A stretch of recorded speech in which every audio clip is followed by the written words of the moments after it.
Salam alaikum, j'espère que vous allez bien, c'est Medicine Definitely et aujourd'hui on va commencer la série du cours de la sémiologie respiratoire qui est destinée pour les étudiants de la troisième année médecine par le cours de l'observation en pneumologie qui contient les signes fonctionnels et les signes physiques respiratoires. J'espère que cette série est bénéfique pour vous.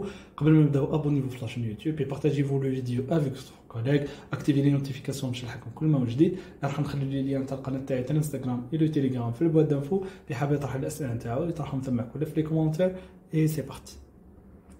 On commence par un rappel. Les signes fonctionnels respiratoires, comme en général, on doit par la toux. La toux, devant un patient qui présente la toux, il faut préciser le mot de début. Est-ce qu'il est brutal ou elle est progressive? D'accord. Les circonstances de survenue. Est-ce que vous êtes au repos, Jacques Latou? Est-ce que il est matinal? Est-ce qu'il est vespéral? Est-ce que يجيك في الليل ولا كدير un exercice physique يجيك Latou? D'accord. Les fréquences, d'accord. Est-ce que يجيك بزاف en période matinale ou vespérale? Pour lorsque la toux a deux types, toux humide et toux sèche. La toux humide راح يكون productif مع des crachats هما حاجة كم التخمة, d'accord. Lorsqu'il est sèche, خلاص إذا كان humide ou productif, on va préciser l'aspect et le volume de crachat. Est-ce qu'elle est abondante, de moyenne abondance, voilà, de faible abondance ou de grande abondance? Avec l'aspect, est-ce qu'il est verdâtre, est-ce qu'il est salivaire, est-ce qu'il est monceuse? ما يجيش كيما la salive, يجي أكثر لزوجة من الصليف ولا elle est jaunâtre. Donc est-ce que Thani aussi l'aspect hémoptoïque, des crachats qui contiennent du sang? Donc tous ces paramètres-là vont orienter un peu vers la pathologie. Aussi, comme des signes fonctionnels, on va parler sur la douleur thoracique, le débit aigu au progressif, d'accord, qui m'a là tout, le point initial de la douleur, par exemple les douleurs de l'angine du poitrine, donc le point initial de la douleur est au niveau thoracique. Par exemple, le pneumothorax, qui est la présence d'air au niveau de la cavité pleurale, et la pleurésie, qui est la présence d'air au niveau de c'est la présence de liquide, quelle que soit sa nature, soit chuleuse ou elle est infectieuse ou liquide clair, dans la cavité pleurale. Donc pour ces deux maladies, la même symptomatologie, il y a les douleurs en pointe de côté. Il y a le patient l'urgence, il y a des places la plupart du temps à droite, mais à gauche aussi. يشد لك بلاصه يشد لك بصوبه مثلا يقول لك هذه البلاصه يتسطر عليا في التوراكس تاعو مي لي دولور d'origine cardiaque راح يشد البلاصه تاعو كل la région thoracique gauche كلها راح يشدها et le douleur راح يكون avec une altération de l'état général, d'accord. Mais pour la pneumothorax et la pleurésie راح نقول le type de douleur نسموه le douleur de point de côté, d'accord. Ça est radiation, comme l'EDM ou l'infarctus du myocarde. Les radiations du douleur, elle est dans l'épaule gauche et la mâchoire inférieure. Pour la pneumothorax, par exemple, la douleur thoracique est de type de pointe du côté, mais elle est irradiée vers le scapula, d'accord. Ce sont toutes des informations qui sont orientées vers la pathologie. Aussi les facteurs déclenchants. Par exemple, quand des douleurs sont déclenchées avec l'activité physique, est-ce que sont déclenchées par le repos, tous les en repos, qu'il y a une douleur, est-ce que changement de climat, d'accord, les mouvements sont tous des facteurs déclenchants.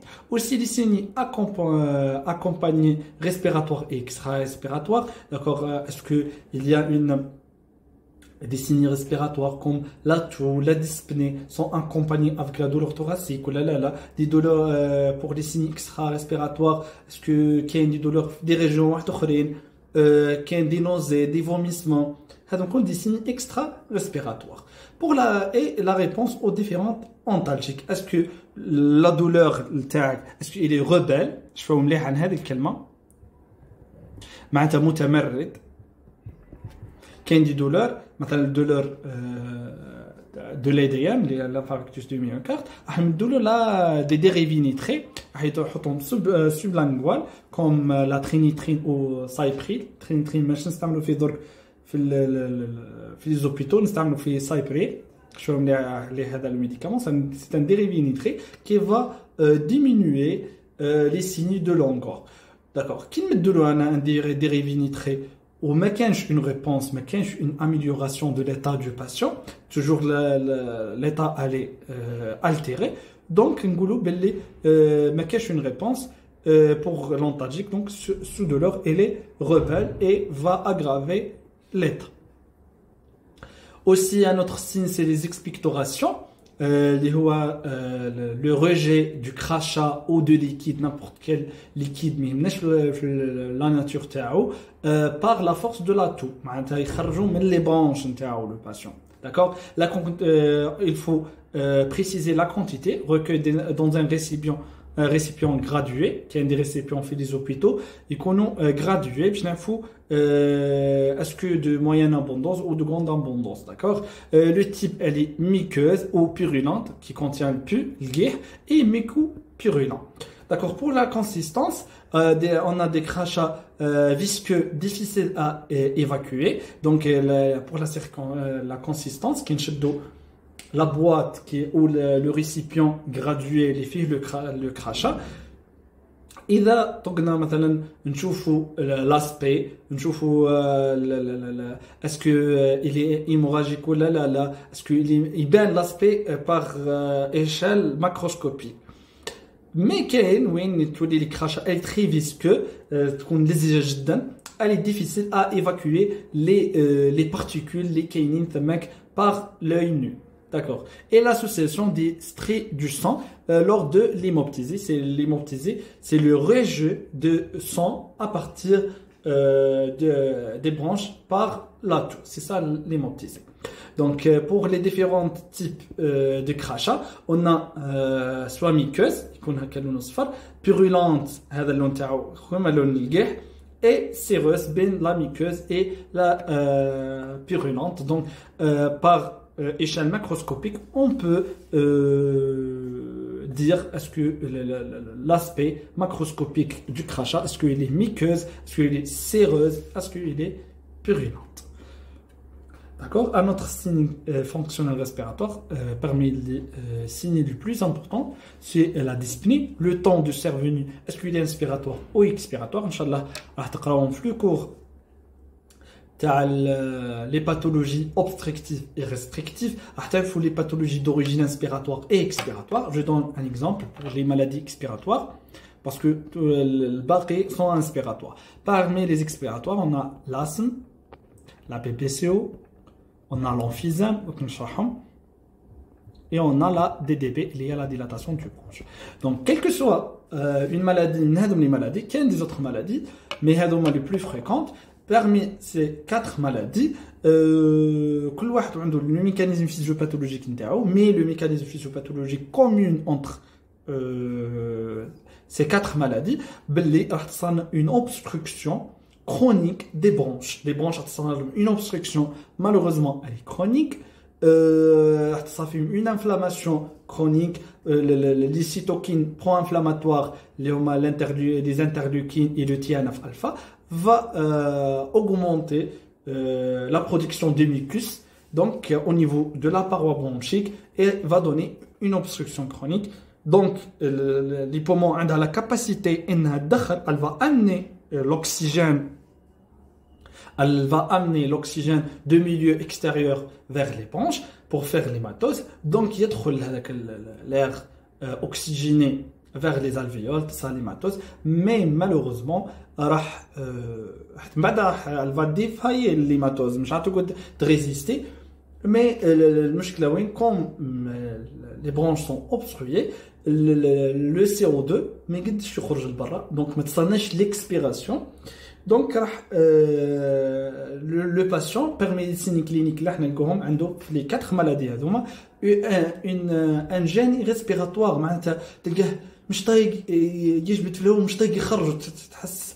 une difficulté pour sortir l'air à l'extérieur du poumon.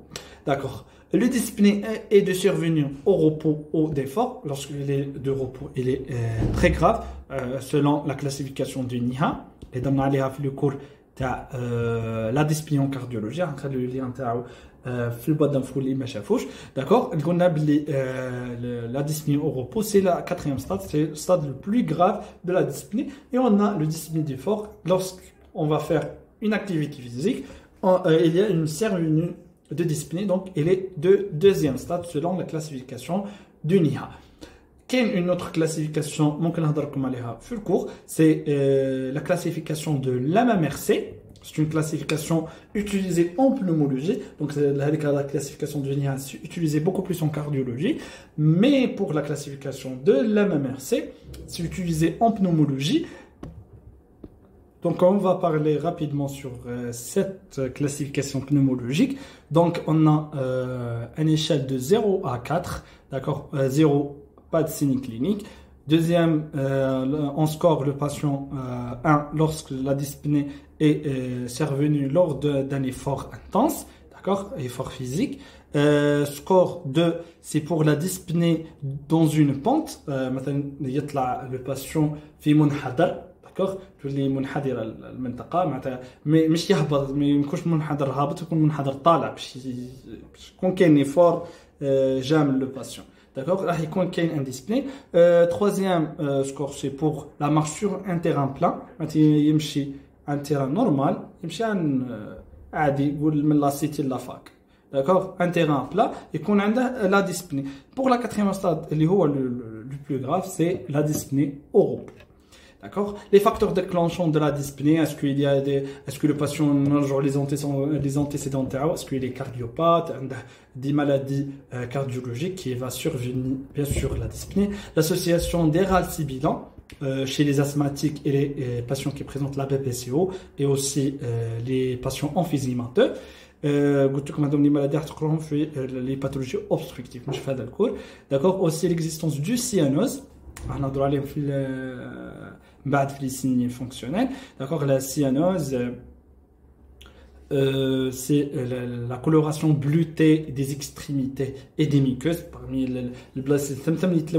les orteils,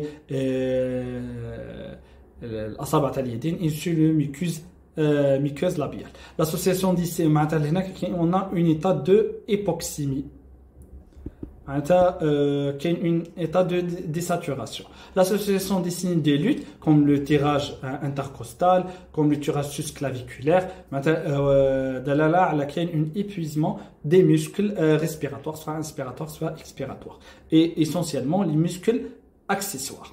L'association des signes extra-respiratoires, surtout cardiaques, qui montrent devant un dyspnée, le problème est seulement respiratoire, mais il y a des autres maladies qui vont donner la dyspnée. C'est beaucoup plus. Devant un dyspnée, il faut éliminer l'urgence cardiaque et respiratoire. D'accord. L'échelle de la même d'accord.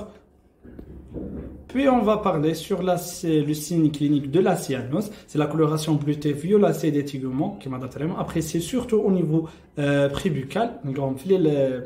Les lèvres, les chouerbes et les extrémités, soit les extrémités des doigts ou les orteils.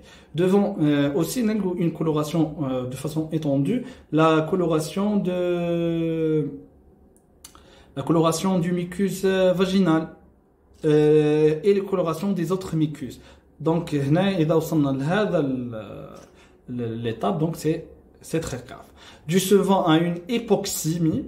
Hypoxie reflète à l'état de l'oxygénation des tissus, donc il y a une désoxygénation des tissus, vraiment une oxygénation, l'hématose ça de façon normale, ou ça arrive, il y a une hématose, mais l'hématose ça, mais le patient il est en état d'une anémie, ma cache l'hémoglobine pour transporter l'oxygène vers les tissus. Se voit lors des états des insuffisances respiratoires aiguës, les ERA, d'accord? C'est les ERA comme définition, c'est l'incapacité du corps de faire l'hématose de façon brutale.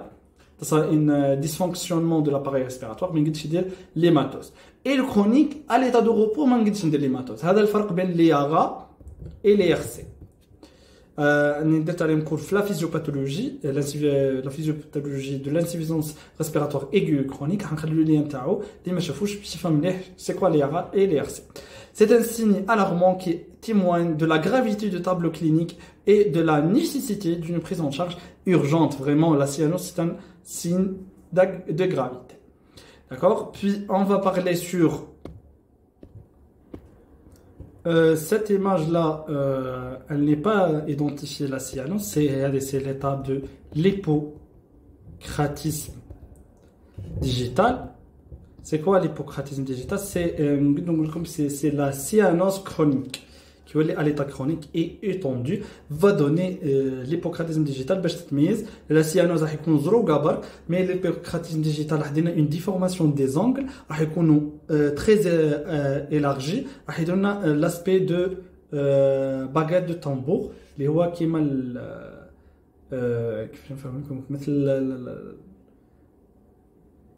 ou le disque du montre اللي هو يشبه الصفحه تاع الساعه داكوغ المرايه تاع الساعه ولا لو باغات دو طامبو اللي هي مثل كيما شبهها بالدربوك هكا هم شارحينها يعني. D'accord. Puis on va parler sur l'hémoptysie. L'hémoptysie, c'est le rejet par la bouche lors d'un effort de taux du sang rouge vif aéré. Bien sûr, parce que l'hématémèse, c'est le rejet par la bouche lors de l'effort de la vomissement, le sang. Et oui, le sang rouge noir, d'accord? L'hématémèse, donc il y a un problème gastrique, mais il y a les problèmes respiratoires, le sang il est aéré, donc il y a vive aéré. Provenant des voies aériennes sous-glottiques, les voies aériennes inférieures, c'est l'urgence type en pneumologie, quelle que soit l'abondance de l'hémoptysie, soit de petite abondance, de moyenne abondance ou de grande abondance, donc c'est une urgence médicale. Il s'agit souvent d'un signe fréquent qui peut compliquer plusieurs affections, comme la DDB, un cancer bronchique, un abcès, d'accord? Les étiologies sont vastes. On doit apprécier l'état hémodynamique du patient, stabiliser l'état hémodynamique de la pression artérielle et la fréquence respiratoire et la coloration cutano-muqueuse. Je pense qu'il y a une amélioration et pour éviter le cyanose, l'installation du cyanose et des signes et des luttes et surtout la quantifier. Elle a toujours la même valeur sémiologique quelle que soit l'abondance. D'accord? هذا هو l'aspect تاع le sang يكون sang rouge vif معناتها يكون فاتح, d'accord? Il est aéré et vraiment différent le sang اللي نلقوه في lors de l'hématémèse. Puis la vomique, l'expectoration rapide et abondante, le pu, mais les branches, elle est un peu différente que les expectorations. Elle peut être massive ou fractionnée.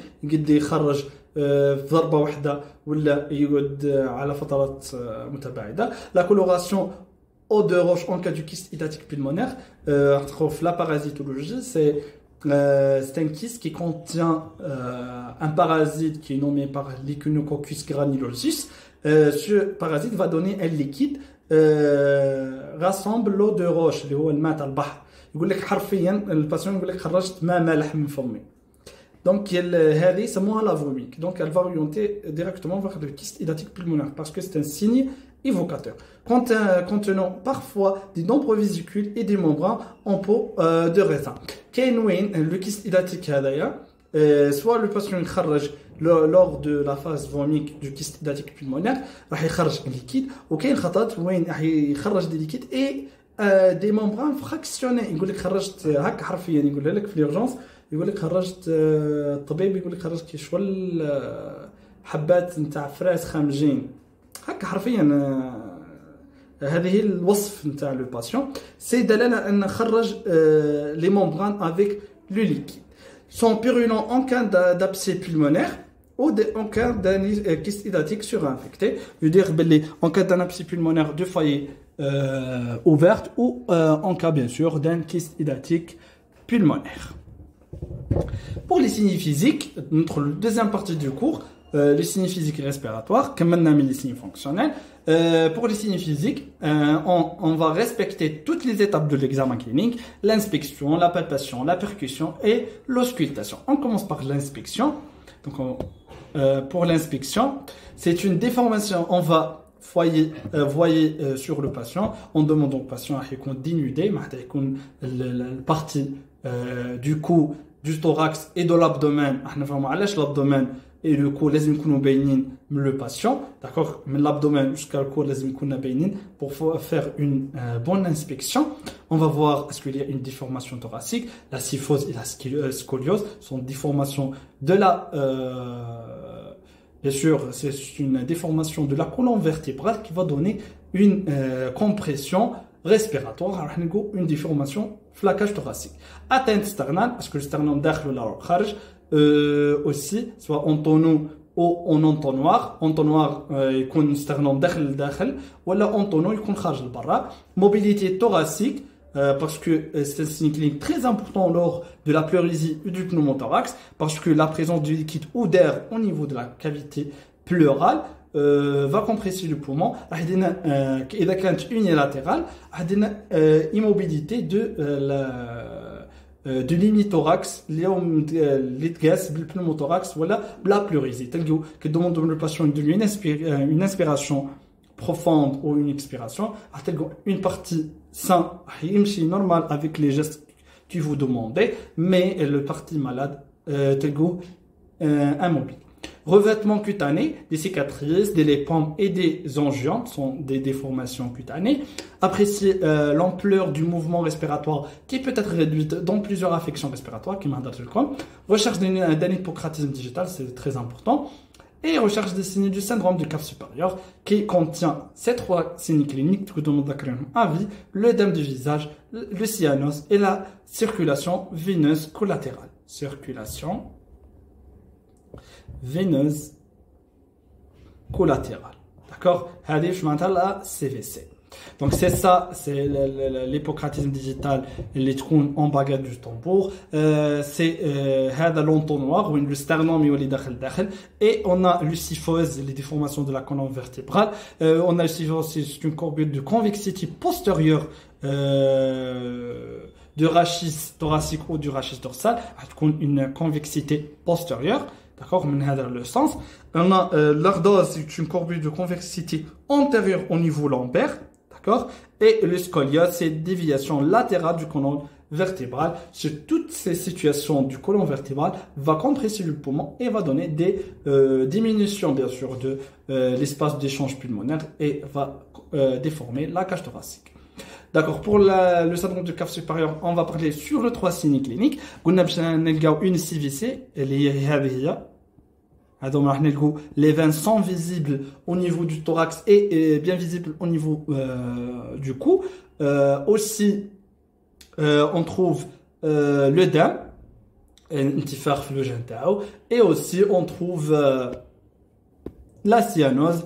Il y a un signe de décompensation. La CVC, c'est un signe d'hypoxémie qui m'a donné, c'est le cyanose. La deuxième partie de l'examen clinique, ou la deuxième station, c'est la palpation. C'est la transmission des vibrations vocales.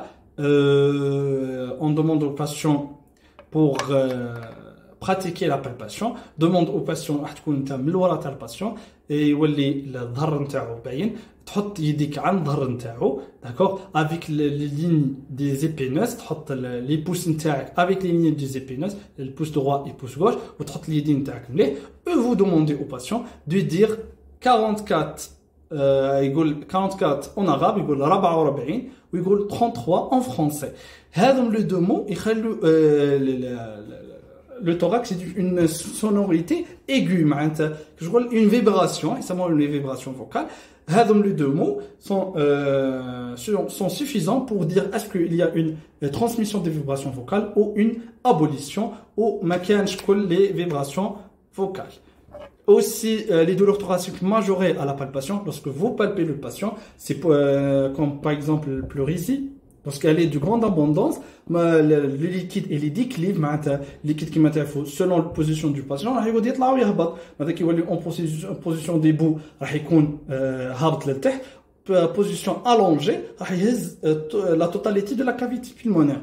D'accord. Qui est le code de demande de patient, l'inspiration et l'expiration, puis vous palpez le patient, il y a une notion de la douleur. D'accord. L'intégrité des côtés, les côtes, est-ce qu'elles sont en intégrité, mais qu'est-ce une côte lisée, d'accord, une côte. L'emphysème sous-cutané, les crépitations nagent sous les doigts, c'est chez les patients emphysémateux, d'accord. C'est ça le signe de la cave supérieure, la cyanosée, le dam, le visage et la CVC. D'accord. Puis la troisième étape, c'est la percussion. C'est le temps le plus important. On va tester la sonorité thoracique. Est-ce qu'elle est augmentée? Le médecin sur le dos du malade. Lorsqu'on percute ça, قبل ما تديروا la percussion في les stages, سيوهم على أصحابكم ولا صحباتكم اسمعوا le son normal, d'accord. Lorsque vous percutez le dos de ton ami, راح تسمع باللي يتوالف ودنك على son normal. Puis lorsque vous مثلا percutez un patient qui présente une piano pneumothorax, راح تلقى l'air راح يدير une sonorité راح يسموها la tympanisme. D'accord. En cas d'une pneumothorax, une sonorité thoracique réduite, c'est la matité, sur les deux informations. En cas de pleurésie ou de condensation parenchymateuse, veut dire qu'il y a un problème parenchymateuse, par exemple une pneumonie, c'est la présence de pus au niveau du parenchyme pulmonaire. Puis l'auscultation, quatrième étape et la dernière, est un temps capital, c'est le temps majeur de l'examen physique respiratoire. À l'état normal, on étend le passage du murmure vésiculaire, le passage d'air au niveau des bronches, les murmures vésiculaires. Lors de l'inspiration, elle est un peu doux comparément de l'expiration. Pourquoi? Parce que l'expiration, c'est un phénomène involontaire qui nécessite une énergie, donc le son aigu comparément à l'inspiration. Chez un malade, on peut retrouver une diminution du murmure vésiculaire en cas d'un emphysème, un piano ou d'une pleurésie, une souffle tubaire en cas de condensation exavée. Je suis le souffle tubaire.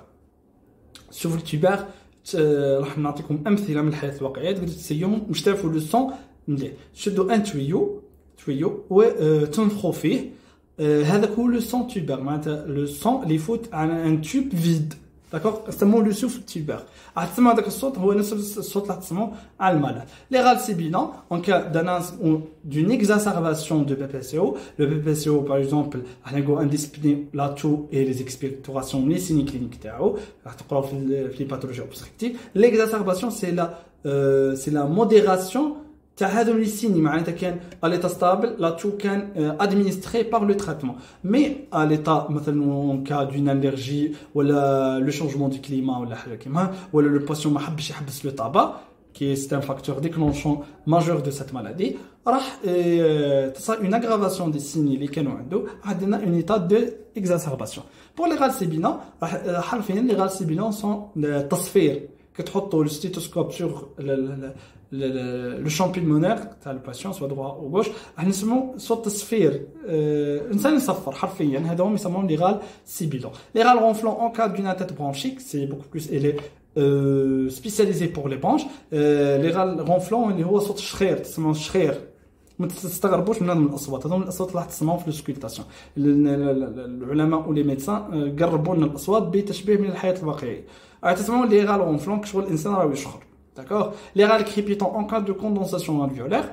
Les crépitants اللي هو مثل ان تقدروا تسيوها في الدار انكم تجيبوا مثلا مقله وتحطوا عليها تخليها تسخن مليح وتحطوا فوقها الملح. تسمع هذاك الطرطقه تاع الملح عن المقله السخونه، هذاك هو نفسه لو غال كريبيتون، راح تسمعوه كيما هكاك بعد. ولا في ليطا دو ليفير البلايص اللي فيهم الثلج امشيو على الثلج، هذاك الصوت اللي تمشوا على الثلج راح يعطيكم هو نفسه لو غال كريبيتون. ان فروتمون اون كان دون بلوريزي مينيم اسمه شغل صوت احتكاك، شغل تقدروا تسيوها باللي انكم تجيبوا دو كوير دو ماس دو كوير تاع جلد وتحكم في بعضهم، هذاكم يسموهم لو سون دو فروتمون. ان سوفل انفورو ميتاليك اون كان دون بيانو بارسيال، هذا شغل تهزو انفوريك. شنو تاع لونفور؟ سي القله تاع الماء اللي يشربوا فيها ناس الصحراء، راح هذيك القله تشدوا شغل تصفروا الداخل نتاعها، راح تعطيكم ان سوفل تري بريسيز فريمون، يسموه لو سوفل انفورو ميتاليك. داكور. L'observation en pneumologie proprement dit, toute malade hospitalisée doit avoir une observation complète et méthodique par le respect de toutes les étapes de l'examen clinique. En pneumologie, cette dernière a ses caractéristiques, chaque signe clinique, les caractéristiques, identification du malade, le nom, le prénom, l'âge, profession. Profession très important parce que va s'orienter vers les maladies. Par exemple, un patient qui يخدم في comme jardinier, par exemple يخدم في mécanicien, يخدم بناء, يخدم صباغ, كلهم هذول c'est un facteur de risque d'aggraver la PPCO, l'asthme, la DDB, la dilatation du bronche et l'état civil نتاعو. لازم تحددوا le niveau socio-économique parce que الناس اللي تعيش في المناطق الفقيره جدا هم معرضين انهم يديروا باغ اكزومبل المالادي مشهوره بزاف سي لا تيبركلوز لا بي بي سي لازم. دونك مستحيل كون étudiant ولا كون un médecin devant un patient qui présente des signes respiratoires ما تقصيش على البروفيسيون وما تقصيش على l'état civil نتاعو. داكور. ركزوا عليها مليح. اي تشوفوا اسكو il est marié واش عنده دراري. داكور. باش نعرفوا اسكو كاين une transmission génétique pour les enfants ou là. Les motifs de consultation, les principes signes qui amènent le malade à consulter, l'histoire de la maladie qui fait peut-être le mot de début, les signes d'accompagnement, les radiations des douleurs, d'accord, le mot de début, est-ce que aigu, subaigu ou progressif, les signes d'accompagnement, la chronologie d'apparition et d'évolution des symptômes, les asthmatiques, les crises d'asthme, j'ai fait l'état où le changement du climat lors de par exemple la période automno-hivernale بين الخريف والشتاء وين حيكون كاين حبوب الطلع يكون changement du climat وفي période de printemps اللي هو تاع الربيع وين يكون كاين حبوب الطلع باسكو لازم 80% من لي كان تاعو راح تكون جينيتيك. داكور. راح يكون allergique le patient. Les antécédents médicaux personnels et familiaux, l'HTA, le diabète, est-ce que la femme les antécédents gynécologiques, d'accord, chirurgicaux, les habitudes toxiques comme le tabac, le chicha, aussi chicha justement les narguilés en français, ou aussi est-ce que vous êtes alcoolique ou là, les femmes, est-ce que vous êtes fumeuse ou là, parce que les bébés asthmatiques, mais les facteurs de risque le maman fumeuse. D'accord. L'asthme chez les enfants à partir de 6 mois, parmi les étiologies, le maman elle est fumeuse. Les antécédents gynéco-obstétricaux chez la femme. Aussi, après on commence l'examen physique en commençant par l'examen pleuropulmonaire, mais après avoir évalué l'état du conscient. C'est que le patient il est coopérant, est-ce qu'il est conscient, conservé, obnubulé, ou il est comateux. L'état général conservé ou altéré, il faut évaluer l'état du patient. La coloration cutano-muqueuse, est-ce que la coloration elle est rose, elle est normale, ou coloration cyanosée ou l'hypocratisme digital. L'état de déshydratation, en cas de nodème ou déshydratation, vraiment, le signe de Godet, le signe qui nous à la ponte, c'est signe de Godet, et تخلي كاين علامه لا ان كاين ادم ديزيدراتاسيون راح يكون لو باسيون ديزيدراتي راه يبان الي شيتيف بالور d'accord, le poids avec le calcul du BMI, l'indice de la masse corporelle, les constants hémodynamiques, la tension artérielle, la fréquence respiratoire, la fréquence cardiaque et la température du patient. L'examen pleuropulmonaire doit être détaillé au maximum. On va examiner le pleuve et les poumons, les signes fonctionnels avec leurs caractéristiques, qui me la donnent les signes physiques avec ces différents temps de l'examen physique, puis on rassemble les signes au syndrome. À partir de l'examen clinique, l'examen physique, les signes et va regrouper ces signes dans un syndrome. C'est le regroupement syndromique. L'examen cardiovasculaire, les signes fonctionnels, les douleurs, la dyspnée et les tachycardies sont des signes spécifiques cardiologiques. Les signes physiques aussi. L'inspection, l'œdème du membre inférieur, l'interjection des jugulaires et le cyanose, c'est un signe clinique vers l'insuffisance cardiaque droit. D'accord. La palpation du signe du Harzer en rapport avec un cœur pulmonaire chronique. D'accord. Signe du Harzer. Signe du Harzer, on va mettre la pousse dans l'appendice exiphoïde, on le met تحت le mamelon, on voit est-ce qu'il y a une hypertrophie de ventricule droit ou là. Recherche des signes d'ischémie ou des phlébites, et qui ont les phlébites, c'est comme les varices, d'accord, par la palpation du pouls. D'accord. Aussi, l'hépatomégalie et le reflux hépatojugulaire sont tous des signes cliniques orientés vers l'insuffisance cardiaque droite. Pour l'auscultation, les bruits du cœur habituels, l'auscultation cardiaque, et les bruits et les souffles surajoutés. L'examen ORL, c'est très important. Il faut identifier les portes d'entrée parce que les maladies respiratoires infectieuses, le germe n'a pas une porte d'entrée.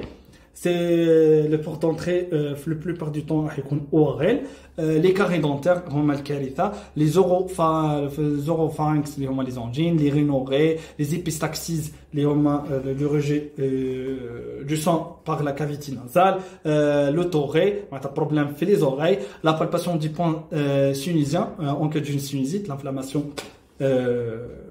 des sinus nasales. نقدر نفيقوا بها كي ندوموندو لو باسيون نقولوا له كي تهبط راسك ولا كي تصلي اسكو هاك حرفيا نقول لكم بلي نحس عينيا باش تخرج من بلاصتها. سي ان سين ايفوكاتور دو لا سينوزيت فريمون. نديرو ديريكت انتي دي ام دي سينوس ونشوفوا نتاكدوا اسكو كاين اون سينوزيت ولا لا. ديفورماسيون اسكو une déviation de cloison nasale, recherche des adénopathies périphériques parce que c'est un signe clinique qu'il y a une inflammation et une irritation du système immunitaire. L'examen hépatodigestif, les signes fonctionnels de l'appareil digestif, bien sûr, les nausées, les vomissements, non, les nausées,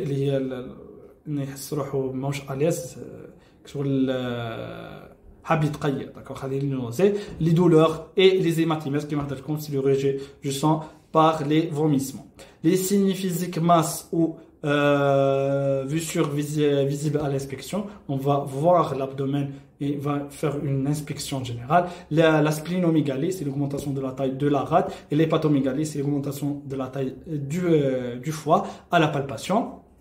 La défense ou les contractures chirurgicaux, par exemple en cas d'une appendicite aiguë, en cas d'une péritonite, en cas d'une pancréatite, يكون une défense. Le patient مازال تقيس فيه بعد يقول لك ها هنا الدولور مازال تقيس فيه يقول لك يبعدك عليه. هذه يسموها لا ديفونس.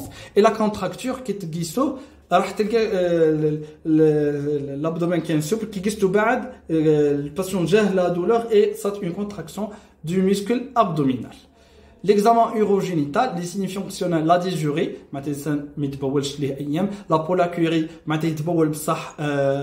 على فترات طويلة. La pollacurie معناتها إن يجي بزاف على فاز نوكتور في الليل وين يقول لكم الباسيون رحت للتواليت قريب 7 ولا 8 خطرات مي راني نخرج كونتيتي صغيرة من البول.